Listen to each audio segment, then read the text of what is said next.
할렐루야. 예배 함께 하신 모든 분들 주님의 이름으로 축복합니다. 지난 한 주간에는 우리나라에 대단히 큰 일들이 있었습니다. 특별히 에이펙 정상회담을 통해서 세계의 많은 나라의 수장들이 함께 모였고, 관련된 경제인들, 또 외교사절단들, 또 많은 기자들이 모였습니다. 그곳에는 보이지 않는 이들의 발걸음도 있었습니다.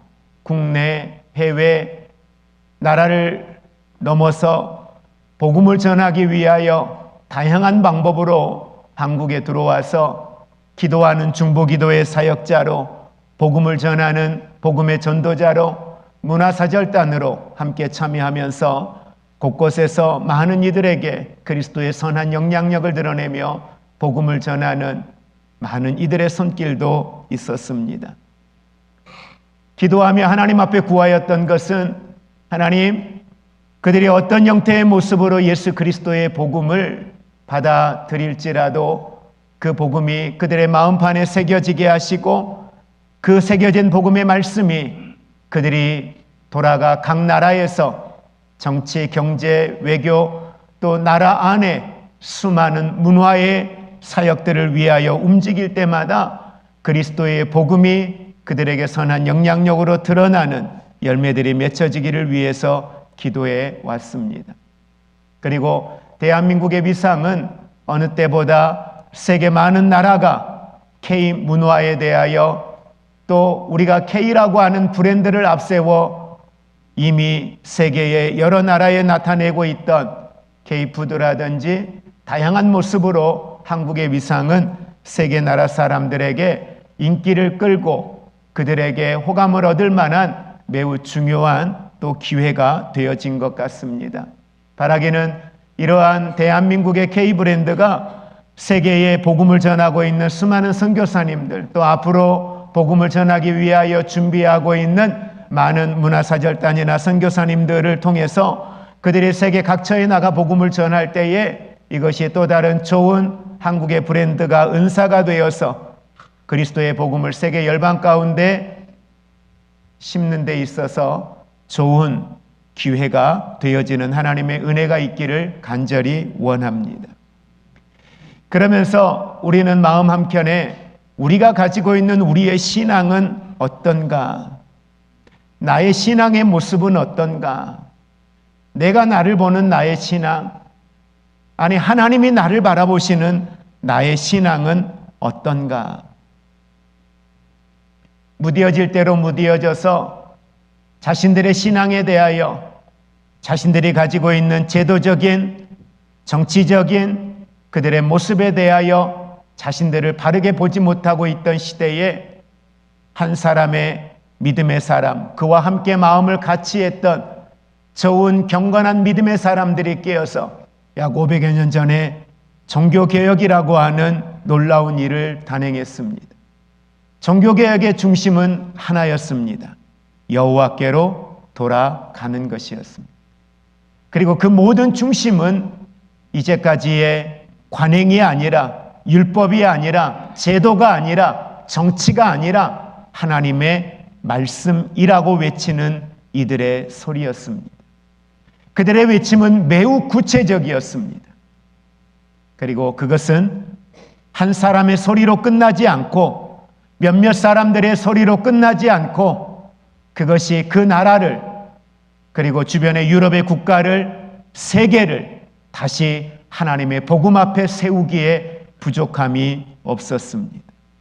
그들의 외침을 통하여 성령은 역사하셨고, 역사하신 성령은 많은 이들에게 회개할 수 있는 회개의 영을 불어넣으셨고, 그 회개의 역사는 교회의 변화와 개혁의 운동으로 함께 나타나는 모습을 보았습니다. 우리 주변에는 많은 교회들이 세워졌습니다. 그러나 교회의 권위는 약해져 있습니다. 교회의 건축물들은 화려해졌습니다. 우리가 상상할 수 없을 만큼의 시스템들을 갖추고 영상 장비, 음향 장비들을 갖추며 교회 안에 다양한 사역자들을 세워 교회의 사역들은 주변에 있는 어떤 복지 기관들 못지않는 시스템들을 갖추며 지역사회와 함께하는 교회들로 성장해 가고 있습니다. 그런데 그 안에 하나님을 경외하는 마음들은 너무도 가벼워져 있다는 사실에 대하여 우리는 반론을 제기할 수가 없습니다. 믿지 않는 수많은 사람들은 이렇게 외칩니다. 교회는 많습니다. 목회자는 많습니다. 성도는 많습니다. 그런데 진정한 그리스도인은 보이지 않는다고 말합니다. 여러분은 이와 같은 이야기에 동의하십니까? 이와 같은 사람들의 소리에 대하여 여러분들은 어떻게 받아들이십니까?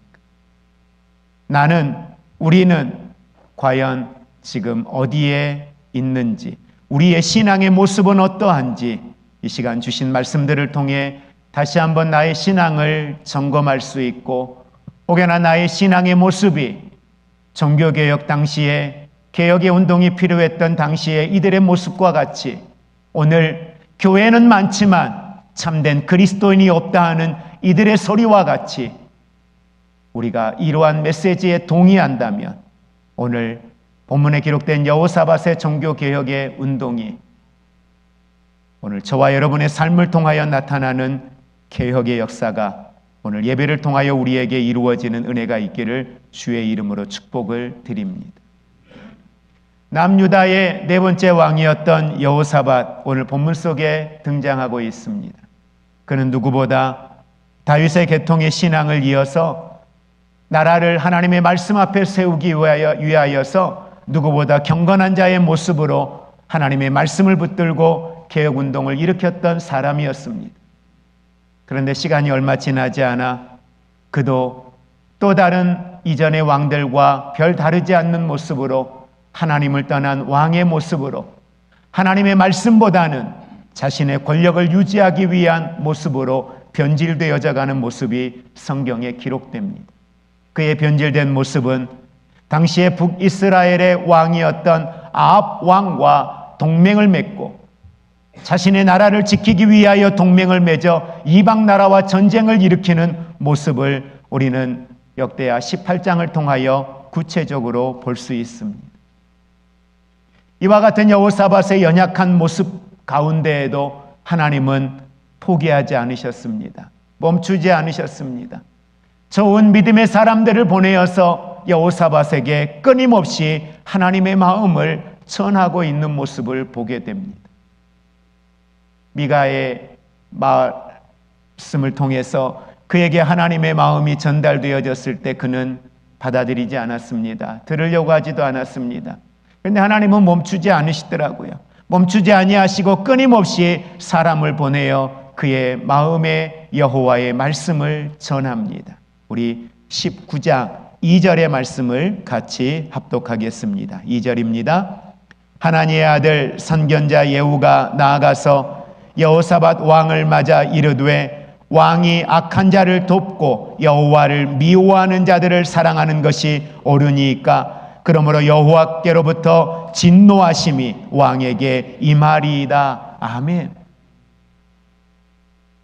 왕 앞에 나아가서 예후가 전한 메시지의 내용은 가벼운 내용이 아니었습니다.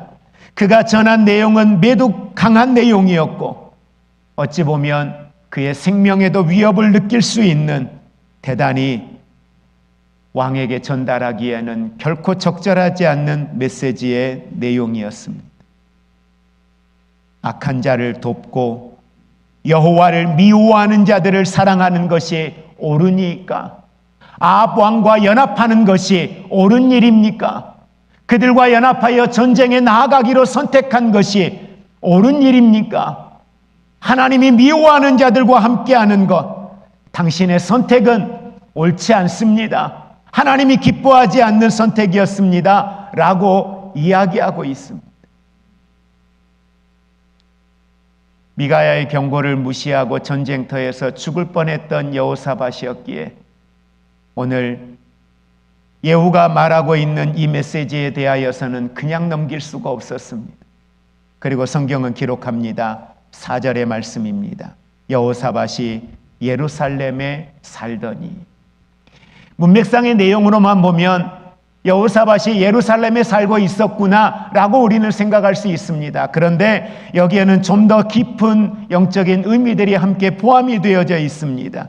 여호사밧이 예루살렘에 살더니, 여기에서 기록되어진 살더니라고 하는 말은 머무르다라는 말의 의미도 포함이 되어져 있습니다.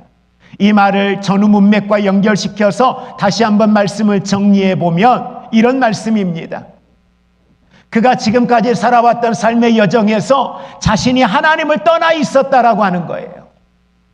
내가 여호와의 말씀을 떠나 있었다라고 하는 거예요. 앞에 19장 1절에서도 여호사밧이 평안히 예루살렘으로 돌아왔다, 궁으로 들어왔다라는 말씀이 기록되어져 있는 건 그가 아합 왕과 전쟁에 연합하여서 싸우고 전쟁에서 끝나고 돌아온 내용입니다. 그런데 4절에서 또 이야기하고 있는 거예요. 여호사밧이 예루살렘에 살더니, 예루살렘에 살더니. 이 말을 다시 정리하면 자신의 정체성, 다시 말하면 이 나라가 나의 나라가 아니라, 내가 왕인 나라가 아니라 하나님의 주권 가운데 있는 나라, 이 백성이 나의 백성이 아니라 하나님의 백성, 다시 말하면 나는 하나님의 백성인 이 백성들의 왕이라는 거예요. 그러니까 내가 왕이 아니라는 거죠. 궁극적인 왕은 누구예요? 하나님이시라는 거죠. 예루살렘에 살더니, 예루살렘에 머물더니 다시 그가 여호와 앞에 돌아오는, 자신이 하나님을 떠나 있었음을 깨닫고 자신의 정체성의 자리, 하나님의 사람, 하나님의 주권을 인정하는 자리로 돌아왔다는 의미가 말씀 가운데 내포되어져 있습니다. 그가 예루살렘에 살다라고 하는 이 말 속에 담겨져 있는 중요한 건 바로 회복의 상징을 함께 보여주고 있습니다. 하나님을 떠나 세상과 손잡았던 자리에서 이제 그는 하나님의 임재가 있는 자리로 돌아왔습니다. 오늘 내가 회복될 수 있는 길, 우리는 크게 한국 교회를 날마다 이야기합니다. 유튜브에도 보면 한국 교회에 대한 실상을 고발하고 목회자들의 실상을 고발하고 그러면서 많은 이야기들을 외치는 이들의 소리가 정말 많습니다. 중요하죠. 그러나 우리에게 중요한 건 바로 납니다. 나의 신앙입니다. 다른 이들의 신앙 중요하겠지요. 한국의 교계 지도자들의 신앙 중요하겠지요. 그러나 더 중요한 건 납니다. 모든 개혁의 시작은 납니다. 모든 출발점, 변화의 출발점은 납니다.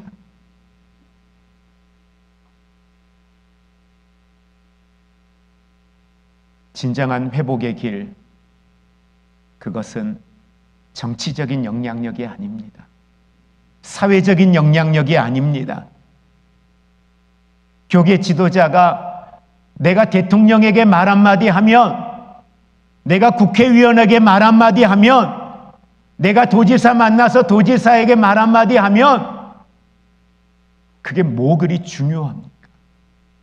그러다 보니 어느 순간 목회자가, 교회가 지역사회 안에 뭔가 관료들과 연결되어져 있고 그 말 한마디에 의해서 되지 않던 것들이 되어지는 그런 모습들을 보면서 그를 위대하다, 유명하다, 힘있다 이렇게 사람들이 이야기합니다. 그리고 그것을 매우 높이 삽니다. 어찌 보면 여호사밧이 그러한 모습에 아합 왕과 연합하여 전쟁에 나아갔기 때문에 오늘 성경은 우리에게 고발합니다. 그것은 하나님을 떠난 것이다. 그것은 하나님이 기뻐하는 것이 아니다. 그런 여호사밧이 예루살렘으로 돌아왔다는 건 말씀의 자리, 예배의 자리, 하나님 앞에의 자리로 돌아왔다는 것입니다. 루터가 종교개혁을 외치며 돌아간 자리, 바로 그 자리가 바로 말씀의 자리였습니다.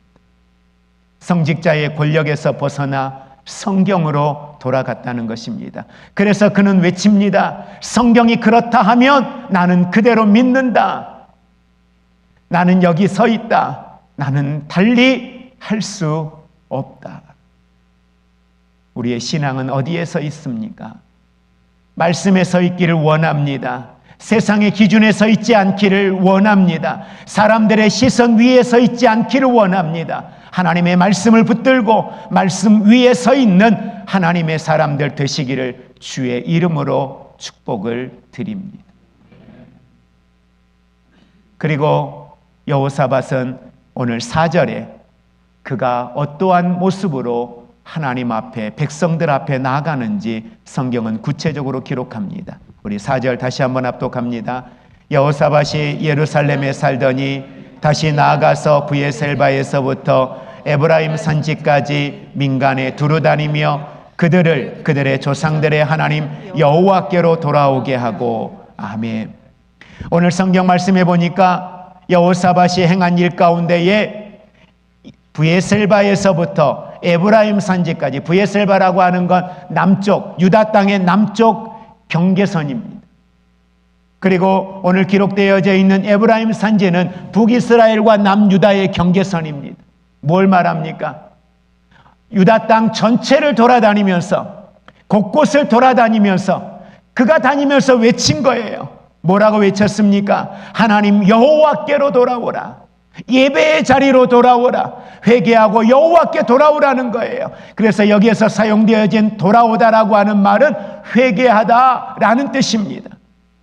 여호사밧은 자신의 신앙뿐만 아니라 유다 땅의 백성들의 신앙의 모습이 여호와를 떠나 있다라는 사실을 깨닫게 되었습니다. 하나님을 예배하는 것 같으나 그 예배가 하나님이 받으실 만한 예배가 아니라는 사실을 깨달았습니다. 그래서 자신뿐만 아니라 온 백성들과 함께 더불어서 회개하는 자리로 나아가자라고 백성들에게 외치는 여호사밧의 모습을 보게 됩니다. 말라기 3장 7절은 말합니다. 너희는 내게 돌아오라. 너희는 내게 돌아오라. 그리하면 나도 너희에게로 돌아갈 것이라고 성경은 말합니다. 그렇습니다. 진정한 개혁이 뭡니까? 진정한 부흥이 뭡니까? 바로 그것은 새로운 프로그램에서 시작되어지는 것들이 아닙니다. 진정한 개혁의 시작, 진정한 부흥의 시작은 회개에서부터 시작되어집니다. 우리 교회가 정말 부흥하는 교회가, 또 내 신앙이 부흥하는 신앙, 하나님의 말씀으로 성령으로 충만한 신앙의 자리로 나아가기를 원한다면 그 시작은 회개하는 자리에서부터 시작되어져야 할 것입니다.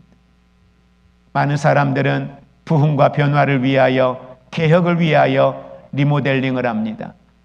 교회의 부흥을 위하여 오래된 곳들을 보수하고 리모델링을 합니다. 중요하죠.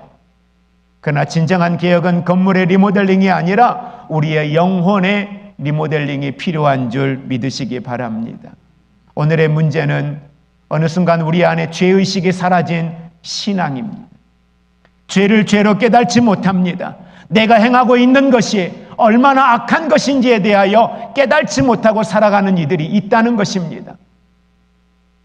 내가 생각하는 것이 옳다고 착각하고 살아가고 있는 사람들, 내 생각대로 내 감정대로 살고 있는 것이 옳다고 생각하고 살아가고 있는 사람들, 과거에는 내가 처음 예수 믿을 때에는 그 말 한마디도, 아니 말하지 않은 그 생각조차도, 그 생각을 품은 것 때문에 하나님 앞에 죄송해서 하나님 앞에 회개했던 날들이 있었습니다.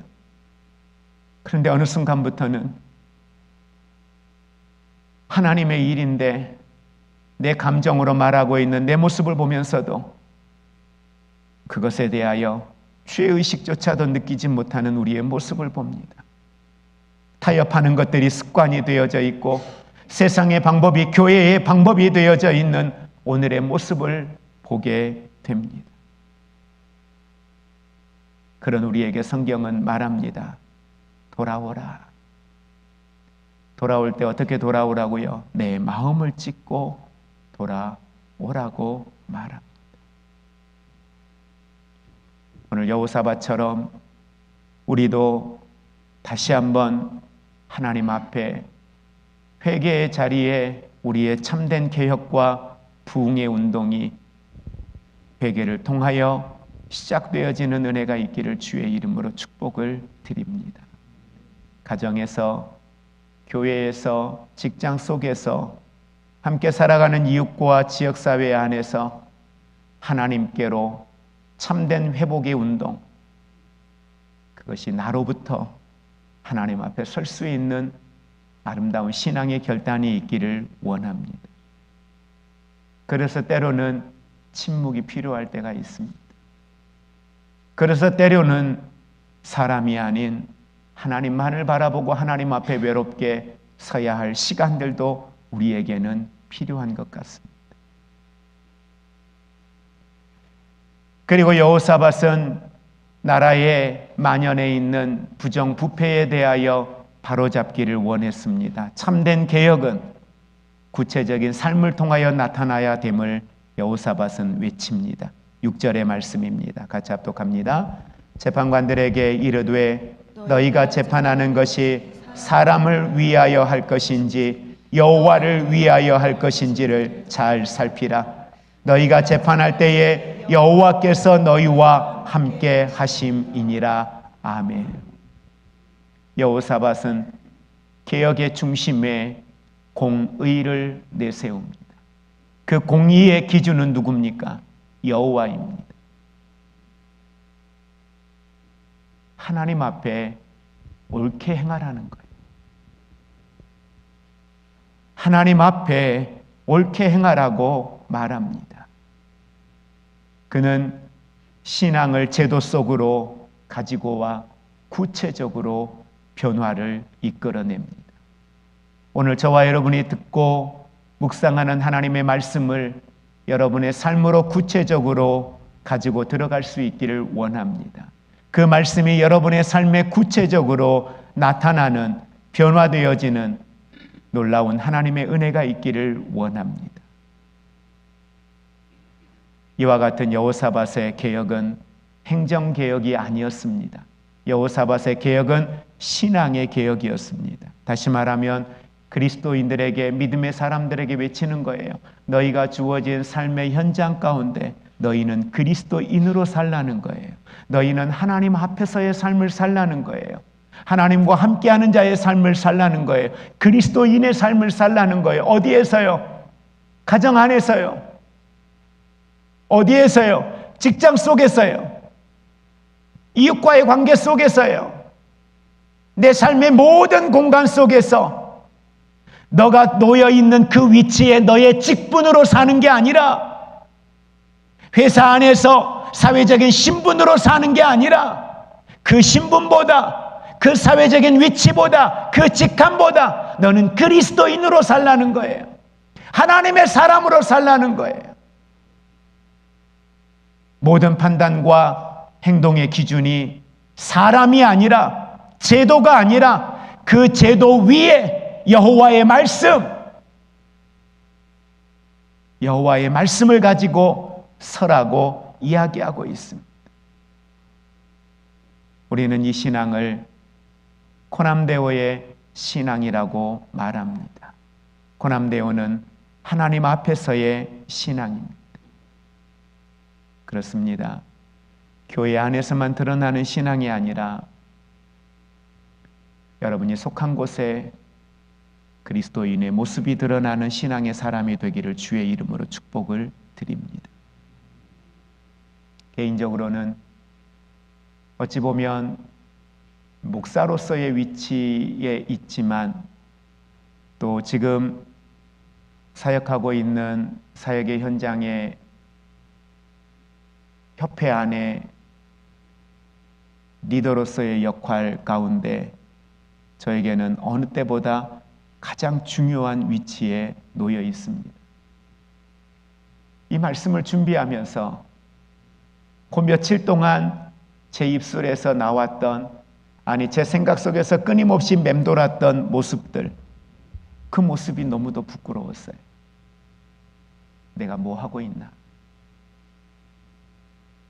내가 이 자리에 있는 이유는 목사로서, 하나님의 사람으로서 경기도 내의 이 사역들이 하나님 앞에 선한 영향력이 되고 더 많은 장애인과 복지 현장에 있는 분들에게 더 좋은 환경에서 복지하고 서비스를 제공하고 서비스를 받을 수 있도록 도와주고자 하는 분명한 목적이 있었는데, 어느 순간 나도 다른 사람들과 다르지 않게 힘의 논리를 가지고, 세상의 방법의 논리를 가지고 문제를 해결하려고 생각하고 있던 제 모습을 발견하는 거죠.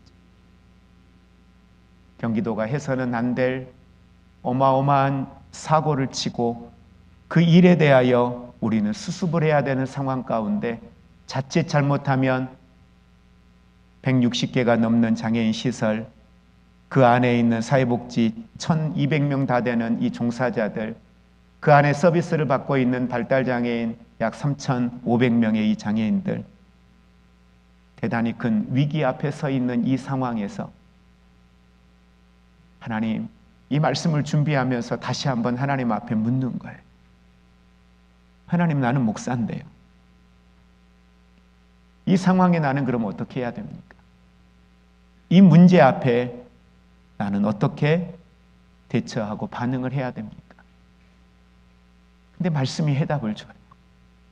이 여호사밧의 모습이 저에게 해답을 줘요.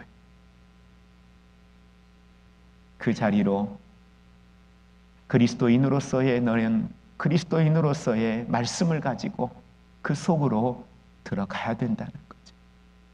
그래서 묻는 거예요. 하나님, 그럼 나는 이 속에서 그리스도인으로 나는 무엇을 선택해야 됩니까? 그리스도인으로 나는 무엇을 해야 됩니까? 무언가를 선택해야 되는, 무언가를 결단해야 되는 이 자리에, 세상 말로 말하면 이 상황에서 싸워야 되는데, 그럼 나는 어떤 싸움을 싸워야 합니까? 하나님의 방법이어야 될 텐데, 우리는 몇 주간 끊임없이 금요 기도회 때마다 말씀 하나면 충분합니다, 말씀 하나면 충분합니다 라고 이야기했는데, 오늘 내가 붙들어야 할 말씀은 뭔지 기도하게 되는 거죠.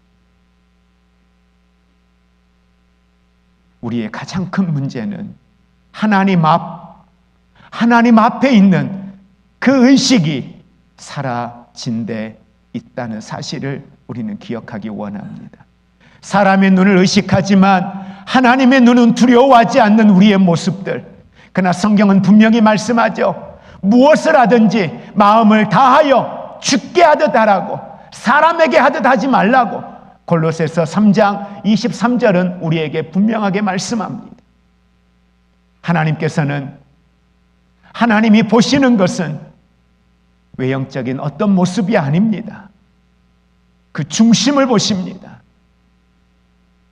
공의와 정직, 그리고 경외가 없는 신앙은 껍데기에 불과합니다. 그리고 여호사밧은 9절에 이렇게 백성들에게 외칩니다. 같이 합독합니다. 그들에게 명령하여 이르되 너희는 진실과 성심을 다하여 여호와를 경외하라. 여호사밧이 백성들에게 외쳤던 건 그겁니다. 회개하라. 우리 함께 회개하자. 그리고 나아가 그들에게 외쳤던 것은 여호와를 경외하라. 여호와를 경외하라.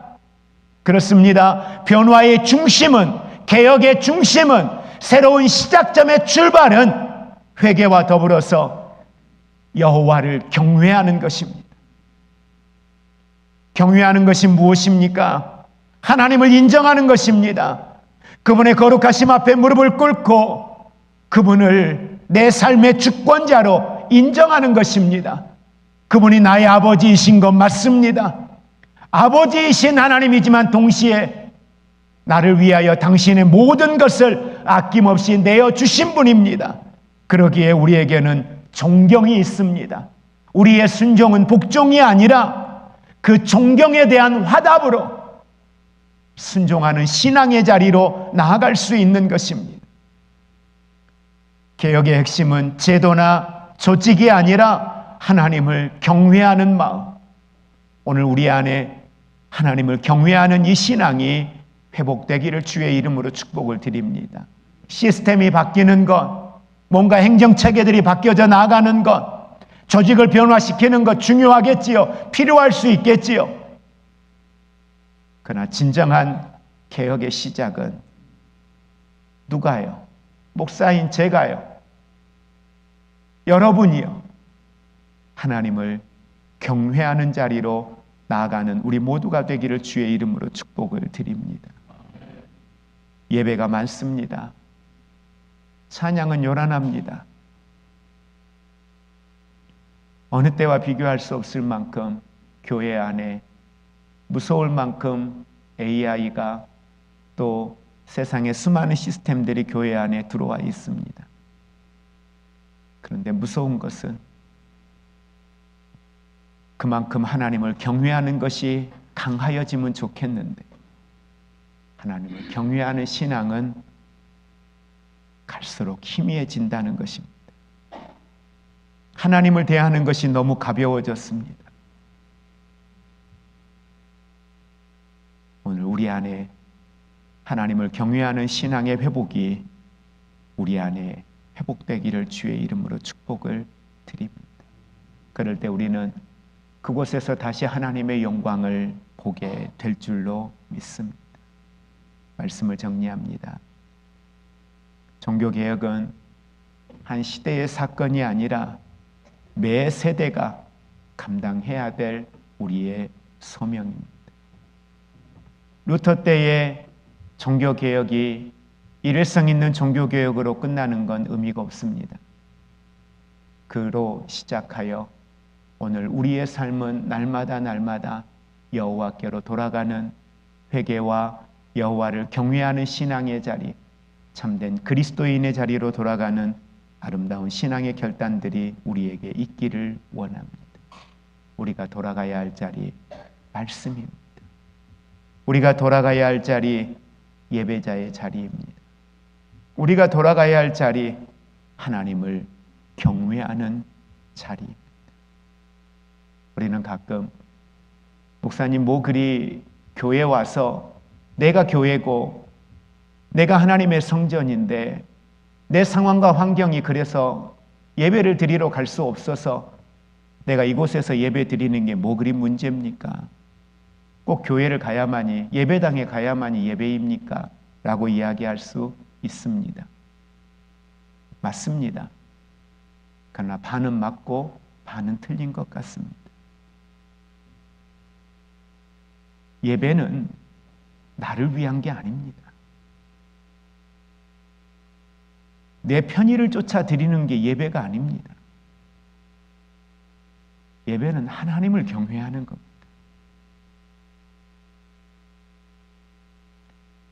예배는 하나님을 인정하는 것입니다. 내가 말씀을 얼마나 보았다가 중요한 게 아니라 그 말씀이 내 삶의 실제가 되는 게 중요한 겁니다. 우리에게 본질의 신앙은 그분이 내 삶을 통하여 나타나는 것입니다. 그분이 내 삶을 통하여 드러나야 되는 것입니다. 내가 무엇을 했느냐가 드러나는 게 아니라 나를 통하여 그분이 드러날 수 있고 그 말씀이 드러날 수 있고 그분의 뜻이 드러날 수 있고 그분의 생각이 드러날 수 있고 그분의 사랑이 드러날 수 있다면 그 자리가 하나님을 경외하는 것이고 그 자리가 하나님을 인정하는 것이고 그 자리가 하나님을 예배하는 것입니다.